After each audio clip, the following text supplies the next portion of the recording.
Assalamualaikum boys, this is your host MZ and welcome back to my channel। दोस्तों, आज की video road to WrestleMania के सिलसिले की कड़ी है। जैसा कि मैंने आपको पिछली अपनी वीडियो में बताया था कि मैं WWE के कुछ इवेंट्स कवर करूंगा रेसलमेनिया तक, ख़ास तौर पे रॉ हो गया, स्मैकडाउन हो गया, या इसके बीच में जो भी बड़ा इवेंट आएगा वो मैं कवर करूंगा। तो आज की इस वीडियो में मैं आपके सामने WWE का जो मंडे नाइट रॉ हुई है ब्रसल्स बेल्जियम में, उसका रिव्यू पेश करूंगा। तो वीडियो को देखिएगा और मुझे उम्मीद है आपको वीडियो पसंद आएगी। अगर आए तो प्लीज़ को लाइक कीजिएगा, शेयर कीजिएगा, चैनल को सब्सक्राइब कर लें। फाइनली 2 हफ्ते के बाद जॉन सीना आज अपेयर होते हैं ब्रसल्स बेल्जियम में। जैसे कि लास्ट वीक कोडी रोड्स ने हमें बताया था कि भाई जो हैं जॉन सीना इस हफ्ते ब्रसल्स आएंगे, और वो ऐसे ही हुआ। शो को आज उन्होंने किक ऑफ किया जॉन सीना ने, और ज़्यादा कुछ चेंजेस तो नहीं थी, वही म्यूज़िक था और वही जो था उनका जो कहते हैं ना उनकी एंट्रेंस थी, सेम कुछ सब कुछ वही था। क्योंकि स्पेकुलेशंस ये आ रही थी कि हो सकता है कि जॉन सीना का जो है म्यूज़िक चेंज हो जाए, एंट्रेंस म्यूज़िक चेंज हो जाए, या उनकी जो उनकी जो एंट्रेंस है वो चेंज हो जाए, पर ऐसा कुछ भी नहीं था। वैसे से एज़ इट इज़ सब कुछ वही था। वो आते हैं और शो को किक ऑफ करते हैं, और बड़े अरसे बाद, मतलब समझ लें कि 25 साल की हिस्ट्री में ऐसा हुआ होगा, रॉ की हिस्ट्री में ऐसा हुआ कि John Cena first time as a heel उन्होंने जो एक रॉ को किक ऑफ किया आज। और शुरू के 5 मिनट तो देखिए अवाम ने सिर्फ उनको बूई किया, कुछ भी नहीं किया, क्योंकि जो उन्होंने किया था एलिमिनेशन चैम्बर में कोडी रोड्स के साथ, तो अभी तक वो लोगों को समझ में नहीं आया कि ये हुआ क्या है, कि जॉन सीना ऐसे कैसे कर सकते हैं, उन्होंने ऐसा क्यों किया है। पर क्योंकि वो अब ऐसा हुआ है, और क्योंकि डब्ल्यूडब्ल्यूई ने उनको एक नया लुक दिया है, हील लुक दिया है, और ये कहीं न कहीं एक्सपेक्टेड बिल्कुल भी नहीं था। क्योंकि अब हम सबको पता है कि जॉन सीना जो है वो अपने करियर के जो है लास्ट स्टेजेस में, सॉरी पीछे डिस्टर्बेंस होगी, थोड़ी माफ़ कीजिएगा। तो जैसे हम सबको पता है कि जॉन सीना ने अपनी रिटायरमेंट अनाउंस कर दिया, और उनके इस इंडस्ट्री में कुछ आखिरी के 10 से 11 महीने हैं as an athlete, as a मतलब प्रोफेशनल रेसलर। तो इस सिलसिले में जो है वो उन्होंने उनका रोल चेंज हुआ है, डब्ल्यूडब्ल्यूई ने उनको एज अ हील शो किया है, और उन्होंने शो को किक ऑफ किया। शुरू में लोगों का रिस्पॉन्स जो था वो ऑब्वियसली वो नेगेटिव ही होना था, उनके उनके अगेंस्ट होना था, क्योंकि जो उन्होंने किया था कि विद द कोडी रोड्स। लेकिन फिर उसके बाद जॉन सीना हैं, जब वो माइक पे करते हैं तो फिर आपको पता है जब जॉन सीना के हाथ में माइक आता है तो फिर कोई कुछ बोल नहीं सकता।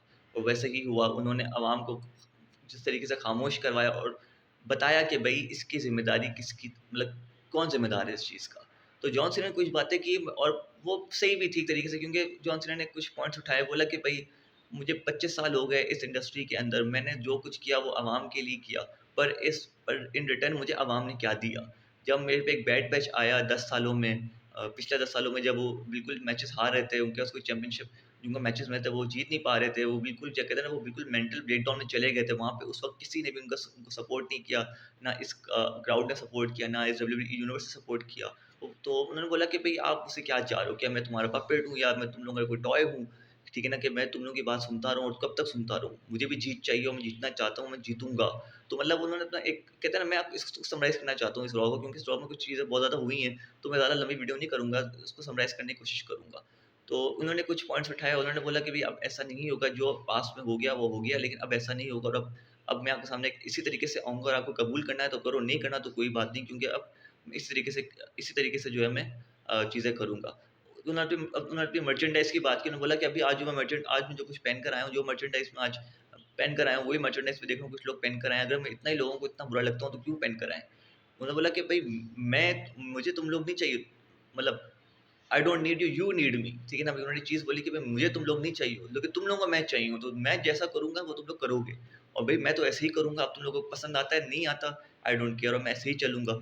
वो इतनी देर में बातें कर रहे थे, और वो आवाम को चुप करवा ही रहे थे, कि इतनी देर में कोडी रोड्स आते हैं, और कोडी रोड्स बोलते हैं कि भई मैं तो ये चाह रहा था कि मैं जिस जॉन सीना से लड़ना चाह रहा हूँ, पुराना वाला जॉन सीना होगा, पर तुम तो कोई नया जॉन सीना हो, मुझे जॉन सीना समझ में नहीं आ रहा, मुझे से लड़ना नहीं है।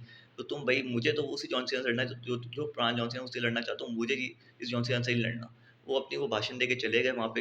वो एक तरीके से प्रोमो कट करने आए थे। आज थोड़ा-सा बेहतर प्रोमो कट किया कोडी रोड्स ने, जो कि इस मामले में थोड़े-से बुरे हैं प्रोमो कट करने के मामले में, लेकिन आज उन्होंने थोड़ा-सा प्रोमो कट किया, और थोड़ा-सा ठीक है, बेहतर अच्छा प्रोमो देके गए, और फिर आखिर में जॉन सीना ने भी बाइक माइक फेंक दिया और वो भी चले गए। तो मतलब इन शॉर्ट मैं आपको ये कहना चाह रहा हूँ कि ये प्रोमो कट है। आज इतने मतलब 2 हफ्ते के बाद जॉन सीना और कोडी रोड्स दोनों का फेस ऑफ हुआ डब्ल्यूडब्ल्यूई के मतलब रॉ के अंदर, और ये कहीं न कहीं एक्सपेक्टेड भी था। और अब क्योंकि अब आपको पता है, हम सबको पता है कि 5 हफ्ते रह गए हैं, ऑलमोस्ट 4 एंड हाफ 5 वीक्स रह गए हैं for the two the WrestleMania. तो अब जो कुछ भी होगा चीज़ें बहुत तेज़-तेज़ होंगी, बहुत तेज़-तेज़ डेवलपमेंट्स होंगी इसके अंदर। तो इसमें चीज़ें इंटरेस्टिंग होंगी, नई चीज़ें भी होंगी। तो हमें इस तरह के प्रोमो कोड्स मिलते रहेंगे। अब क्योंकि हम स्मैकडाउन जो है वो इटली में होने वाली है, तो उसकी मैं वीडियो आपके सामने लेकर आऊँगा, मैं रिव्यू वीडियो लेकर आऊँगा। पर आज हम रॉ की बात करेंगे। तो रॉ को किक ऑफ किया जॉन सीना ने। इसके बाद कुछ फिलर मैचेस थे इसके अंदर, जैसे कि एक डिकोडा डिकोडा काई का मैच था अगेंस्ट अमेरिकन हे, जिसमें वो जो चैट गेबल वाले जो हैं वो उसको सपोर्ट कर रहे थे अमेरिकन हे को, और फिर बीच में जो इंटरफेरेंस हो जाती है वहाँ पे आपके जो है रे मिस्टीरियो और वो आ जाते हैं, ड्रैगन ली आते हैं, और फिर जो है वहाँ से इंटरफेरेंस होती है और डिकोडा का मैच जीत जाती हैं। मैं आपको बताता चलूँ कि डिकोडा का इस वक्त जो है वुमेन्स इंटरकॉन्टिनेंटल चैंपियन है, और अभी तक उनका जो है कंटेंडर को जो है वो सामने नहीं आया, चैलेंजर सामने नहीं आया है रेसलमेनिया में। तो हो सकता है हमें अगले हफ्ते या 1-2 हफ्ते में उनका जो चैलेंजर भी है वो भी सामने मिल जाए। उसके बाद फिर एक मैच होता है ऑस्टिन थ्योरी वर्सेस द जे उसो। तो ये मैच भी फिलर मैच ही था, और इसमें ऑब्वियसली बात है कि जे उसो ये मैच जीत जाते हैं, और उसके बाद वो ग्रेसी वॉलर भी आते हैं, लेकिन वो भी कोई फ़ायदा नहीं होता, वो मैच जीत जाते हैं ऑस्टिन थ्योरी। और फिर आखिर में जो है वो गुंथर आते हैं अपीयरेंस करने के लिए। वही मतलब आपको पता है, एक प्रोमो कट वो भी दे ही रहे हैं दोनों। और मैं आपको लिटरली बताऊँ, इन दोनों को बहुत बोर कर दिया है यार, बहुत बोर कर दिया है। मतलब मैं बोर हो गया हूँ जे उसो के और गुंतर के प्रोमो कट से। या तो भाई प्रॉपर प्रोमो कट दो, या तो आके मारा-मारी शुरू करो, या तो फिर आगे आके जो है ना एकदम से भी खामोशी से बैठ जाओ। ये पीछे से आके हमला करता है, वो आके जो उसको स्लीपर रोल मारना शुरू कर देता है, वहाँ से वो नीचे गिर जाता है, या तो वो आके वहाँ मारना शुरू कर देता है। बिल्कुल यार, बिल्कुल अजीब सा उन्होंने मेन इवेंट कर दिया ये रेसलमेनिया का। समझ नहीं आ रहा गुंतर और जे उसो का। ऑल्दो ऑन द कार्ड्स यही है कि 90% चांसेस यही है कि जे उसो ही चैंपियन बनेंगे, लेकिन यार ये प्रोमो कट समझ में नहीं आ रहा है। तो ठीक है, ये भी एक फिलर मैच ही था। फिर आगे चलें तो सेथ रॉलिन्स आते हैं, ठीक है? और सेथ रॉलिन्स आते हैं तो सेथ रॉलिन्स जो है ये, अच्छा मैं आपको वो जल्दी-जल्दी मैं रिव्यू कर रहा हूँ, क्योंकि आपको पता है ड्रॉ 3 घंटे की होती है, तो उसको करने बैठता हूँ तो बहुत लंबी हो जाएगी। तो उसके बाद आते हैं आपके सेथ रॉलिन्स आते हैं, वो बोलते हैं कि भई जैसे कि पिछले हफ्ते आपने देखा था, हम सब ने देखा था पिछले हफ्ते जो हुआ था उनके साथ रॉ पे, कि रोमन रेंस आए थे केज मैच में, जो सीएम पंक और उनका मैच हुआ था, और उसमें आके रोमन रेंस ने जो है वो आके जो है इंटरफेरेंस की थी, और आके सेथ रॉलिन्स को जो है ठीक-ठाक काफ़ी उनको सूद दिया था, आके मार दिया था। तो जिस पे शायद रॉलिन्स ने बोला कि भाई अब मैं बीच में खड़ा हूँ, और मेरी एक तरफ सीएम पंक है और एक तरफ रोमन रेंस है। तो बोल रहे अब तो ये मज़ेदार सीन हो गया है, और अब तो मैं बीच में आ गया हूँ, तो अब लगता है मुझे दोनों को फेस करना पड़ेगा। और उन्होंने ये भी ऐलान किया कि वो इटली भी जाएँगे, और वहाँ पे रोमन रेंस क्योंकि आएँगे और सीएम पंक भी होंगे, तो वहाँ पे वो भी होंगे। तो वहाँ पे एक तरीके से आज सेथ रॉलिन्स ने प्रोमो कट किया है इस ट्रिपल थ्रेट मैच का, और हमें दिख रहा है कि भई असल में हमें ट्रिपल थ्रेट मैच देखने को मिल सकता है यहाँ पे। और सेथ रॉलिन्स अगर इटली आते हैं और सीएम पंक और रोमन रेंस दोनों वहाँ पे मौजूद होते हैं, तो वहाँ पे हमें एक अच्छा प्रोमो कट देखने को मिल सकता है, और हमें वहाँ पे ट्रिपल थ्रेट, एक पॉसिबल ट्रिपल थ्रेट जो रेसलमेनिया में होगा, हमें उसका एक प्रीव्यू भी मिल सकता है। मज़ीद बात करते हैं तो भई आज जो थी वो कॉन्ट्रैक्ट साइनिंग भी हो रही थी अ, अपैरेंटली। ये बियांका ब्लेयर और इयो स्काई के बीच में, क्योंकि बियांका ब्लेयर ने जो है वो एलिमिनेशन चैम्बर में वो मैच जीता था, और वो हकदार हो गई हैं अब विमेंस चैंपियनशिप टाइटल के लिए, मैच के लिए। और इयो स्काई ने रिया रिप्ली को 2 हफ्ते पहले जो है वो रॉ पे हराया था, चैंपियनशिप मैच हराया था। तो उसके बाद अब हुआ ये है कि रिया रिप्ली सॉरी इयो स्काई ने हराया था, रिया रिप्ली को हराया था। तो इयो स्काई और बियांका ब्लेयर का जो है वो मैच लगना है रेसलमेनिया पे, विमेंस चैंपियनशिप मैच लगना है, जिस पे क्योंकि अब रिया रिप्ली को ऑब्वियसली वो स्टोरी से आउट तो नहीं कर सकते, जैसा कि मैं आपको पहले भी बताया था, क्योंकि रिया रिप्ली एक बड़ी सुपरस्टार है, और उनका एक बड़ा मतलब एक बड़ा स्ट्रॉन्ग उनका रोल है, ठीक है ना भाई? और क्योंकि उनका एक रीमैच भी उनका बनता है, क्योंकि वो टाइटल हारी हैं, तो एक रीमैच भी ड्यू है उनके ऊपर। तो डब्ल्यूडब्ल्यूई ऑब्वियसली जो है वो उनको पिक्चर से आउट तो नहीं कर सकते, और कहीं न कहीं डब्ल्यूडब्ल्यूई जो है हमें ट्रिपल थ्रेट मैच यहाँ पे दिखाएगी अ बियांका ब्लेयर का, रिया रिप्ली का और इयो स्काई का रेसलमेनिया पे, क्योंकि वो आखिर में जो है कॉन्ट्रैक्ट पे जो रिया रिप्ली साइन भी कर देती हैं। अपैरेंटली वो सिर्फ़ एक आपको पता है ड्रामा ही होता है, लेकिन कहीं न कहीं उनकी स्कीम ऑफ थिंग्स में है डब्ल्यूडब्ल्यूई के, और कहीं न कहीं हमें ट्रिपल थ्रेट मैच रेसलमेनिया पे शायद हमको एक मिल जाएगा रिया replay versus Bianca Blair versus इयो स्काई, जो कि पॉसिबल या कार्ड्स पे नज़र आ रहा है। तो हमारा एक मैच ये भी फाइनल हो चुका है। फिर अगर हम बात करें तो आज एक और मैच हुआ, जो कि मेन इवेंट था। बीच में 2-3 चीज़ें और भी हुई हैं, मैं उनको डिस्कस नहीं करूँगा, मैं स्किप करते हुए आगे चल रहा हूँ और मेन इवेंट पे आ रहा हूँ।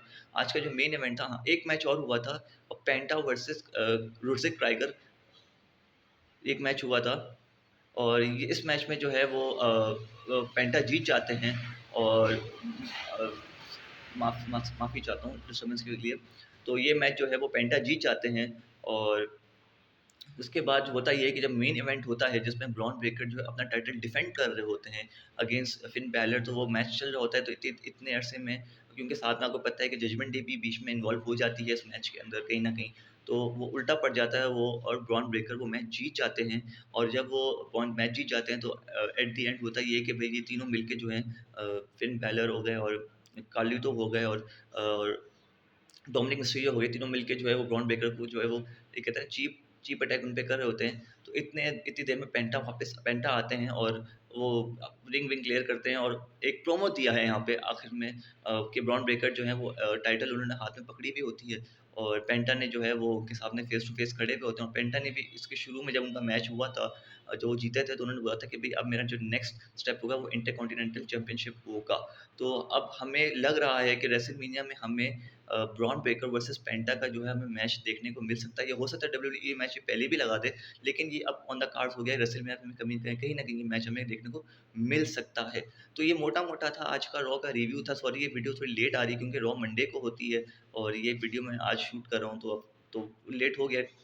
काम ऐसे चल रहे हैं और मसरूफियत की वजह से ये वीडियो थोड़ी लेट हो चुकी है। मैं माजरत चाहता हूँ, पर मेरी कोशिश ये होगी कि भाई मैं इसको कवर करूँ, ठीक ना। और मैं इसको अपना ऑनेस्ट ओपिनियन बताऊँ तो मुझे आज की रॉ ठीक थी, अच्छी थी। अटेंडेंस देखें, क्राउड बहुत अच्छा है क्योंकि यूरोप का टूर है डब्ल्यूडब्ल्यूई का, और वो फुल जो है वो क्राउड वहाँ पे आ रही है और वो अटेंड कर रही है इस चीज़ को।